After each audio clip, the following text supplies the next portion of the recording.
திருவாரூர் மாவட்டம் குடவாசலில் அரசியல் கட்சி பிரமுகர் மீது மர்ம நபர்கள் கொலைவெறி தாக்குதல் நடத்திய சம்பவம் அப்பகுதியில் பெரும் பரபரப்பை ஏற்படுத்தியுள்ளது.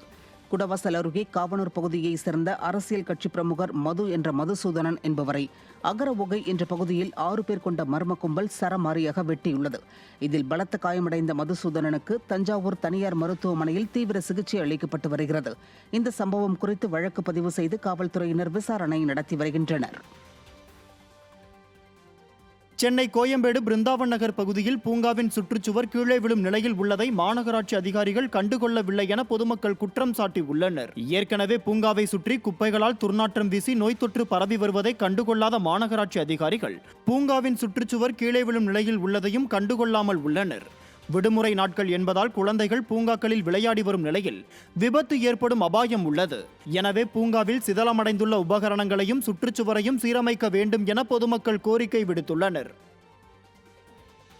சென்னை தாம்பரம் அருகே சுடுகாட்டை ஆக்கிரமித்து குப்பை மேடாக மாற்றியதால் இறந்தவர்களுக்கு இறுதிச் சடங்கு செய்ய முடியாமல் பொதுமக்கள் அவதியடைந்து வருகின்றனர்.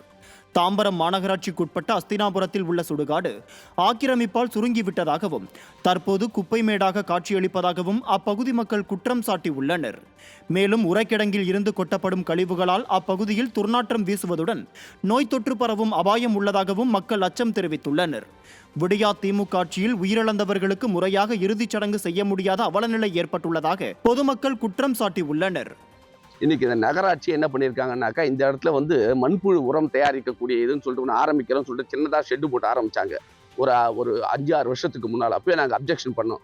அது இப்போ பார்த்தீங்கன்னாக்கா இருக்கிறது கொஞ்சம் கொஞ்சமாக ஆரம்பித்து பெரிய லெவலில் போய் இன்னைக்கு அவங்க நிறைய ஷெட்டை போட்டு இருக்கக்கூடிய மீதம் இருந்த இந்த சுடுகாட்டில் பாதி இடத்த அவங்க ஆக்கிரமிப்பு பண்ணது இல்லாமல் இந்த ஏரியாக்கள் எல்லாமே வெளி ஏரியாவிலேருந்து வரக்கூடிய குப்பைகள் எல்லாத்தையுமே கொண்டு போட்டு இங்கே மண்புழு உரம் தயாரிக்கணும்னு சொல்லி மீதம் இருக்கிற கழிவுகளை இங்கேயே போட்டு அவங்களே இப்போ கொளுத்தி விட்டு அந்த சுகாதார சீர்கேடு ஏற்படக்கூடிய வகையில் ரொம்ப நடந்துகிட்டு இருக்கு.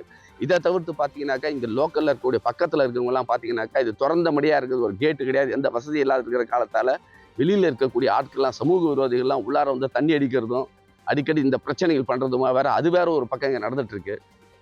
ஈரோடு மாவட்டம் சித்தோடு அருகே தங்க நகைகளை ஏற்றிச் சென்ற வேன் விபத்திற்குள்ளானதில் 2 காயமடைந்தனர்.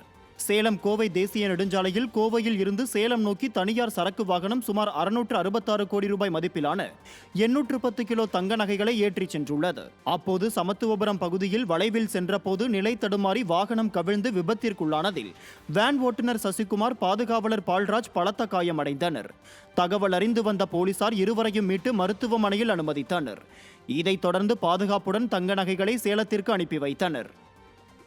சென்னை கொருக்குப்பேட்டையில் ரயில்கள் தாமதமாக வருவதாக கூறி தண்டவாளத்தில் இறங்கி பயணிகள் போராட்டம் நடத்தினர். கொருக்குப்பேட்டை வழியாக செல்லும் ரயில்கள் தொடர்ந்து தாமதமாக வருவதாகவும் பயணிகள் ஏறிய பின்னர் பேசன் பிரிட்ஜ் ரயில்வே நிலையத்தில் சிக்னல் கோளாறு காரணமாக சில நிமிடங்கள் நிறுத்தி வைக்கப்படுவதால் தங்களால் பணிக்கு சரியான நேரத்திற்கு செல்ல முடியவில்லை என்றும் பயணிகள் குற்றம் சாட்டியுள்ளனர். தினமும் இதுபோல் நடந்து வருவதால் ஆத்திரமடைந்த பயணிகள் கொருக்குப்பேட்டை ரயில் நிலைய தண்டவாளத்தில் இறங்கி போராட்டம் நடத்தினர். காவல்துறையினரின் உதவியின்றி கஞ்சா வியாபாரம் நடைபெற வாய்ப்பு இல்லை என உயர்நீதிமன்ற மதுரை கிளை காட்டமாக தெரிவித்துள்ளது. ராமநாதபுரத்தை சேர்ந்த திருமுருகன் என்பவர் தொடுத்த வழக்கு விசாரணையில் மதுரை ஓரத்தக்கடை பகுதியில் கடந்த மாதம் 22ஆம் தேதி 7 நபர்கள் போதைப் பொருட்கள் மற்றும் மது அருந்திய நிலையில் கான் முகமது என்பவரை தாக்கியதாக கூறியிருந்தார். தாக்குதலை தடுக்கும் வகையில் காவல்துறை அவுட் போஸ்ட் போட வேண்டும் என பல்வேறு கோரிக்கைகள் விடுத்த திருமுருகனின் மனுவை விசாரித்த உயர்நீதிமன்ற மதுரை கிளை காவல்துறையினர் உதவியின்றி கஞ்சா வியாபாரம் நடைபெற வாய்ப்பு இல்லை என்றும் காவல்துறையினரின் நடவடிக்கை கடுமையாக இருந்தால் கஞ்சா புழக்கமும் அவை தொடர்பான வழக்குகளும் எப்படி அதிகரிக்கும் என்றும் கேள்வி எழுப்பினர். கஞ்சா விற்பனை மற்றும் கடத்தல் தொடர்பாக எத்தனை வழக்குகள் பதிவாகியுள்ளன என்பது குறித்தும் அறிக்கை தாக்கல் செய்யவும் நீதிமன்றம் உத்தரவிட்டுள்ளது. சிவகங்கை மாவட்டம் பார்த்திபனூர் மதகு அணை முறையான பராமரிப்பின்றி இருப்பதாக பொதுமக்கள் குற்றம் சாட்டியுள்ளனர்.